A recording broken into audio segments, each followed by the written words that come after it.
Seats are reserved for real family, my sister said, handing me a takeout box. I ate alone in the hallway while they toasted my nephew's promotion.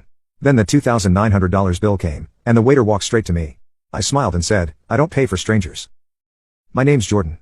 I'm 35, and I used to think that if you did enough for your family, paid the bills, showed up to events, smiled through the insults, they'd eventually see your worth.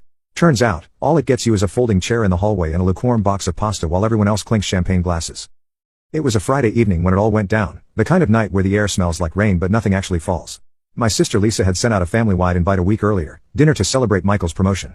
It read, with emojis of confetti and champagne. Michael, her golden child, my nephew who once got suspended for sneaking vodka into biology class but somehow still walks on water in Lisa's eyes, had landed a job at some startup. Nothing groundbreaking, but Lisa acted like he discovered gravity. I wasn't going to go at first. I just pulled a double shift at the clinic, hadn't even showered, and frankly, the idea of another dinner where I sat silently while they laughed about inside jokes I was never part of didn't exactly thrill me. But then I thought, maybe this time will be different. I should have known better. I showed up in slacks and a blazer, hair combed, teeth brushed, with a gift in hand, nothing flashy, just a nice leather-bound notebook and a sleek pen, something to mark the start of Michael's new chapter. I walked into the restaurant, one of those overpriced places where water comes in glass bottles and they charge extra for bread, and immediately I knew. The way Lisa looked at me, like she'd stepped on something sticky. "Oh, you came?" she said, eyebrows raised.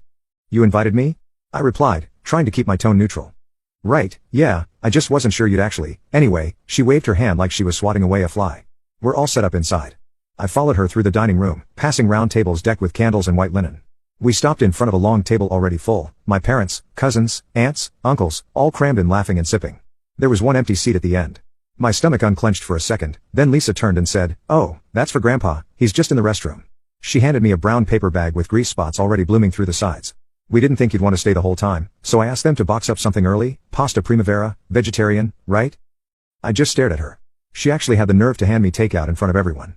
"I figured you'd be more comfortable in the hall," she added, pointing toward the side corridor that led to the restrooms and staff area. "You hate crowds." That part was true. I do hate crowds, especially when they're full of people who only remember you exist when they need something fixed or funded. I didn't say a word, just took the box, nodded like a fool, and backed away while the laughter picked up again. I found a bench outside the hallway bathrooms, tucked behind a fake potted plant and a fire extinguisher.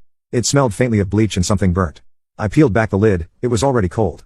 As I picked at it, I thought about the last few years, how I'd covered Lisa's utility bills more times than I could count, how I'd co-signed the loan for my parents' new car, how I'd lent Michael money for a deposit on his first apartment. No one had paid me back, and I never asked.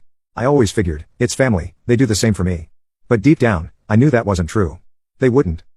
Half an hour passed. I checked my phone, no texts, no missed calls, no one asking if I was okay. The restaurant staff walked by a few times, giving me sympathetic looks, one even asked if I was lost. I almost laughed.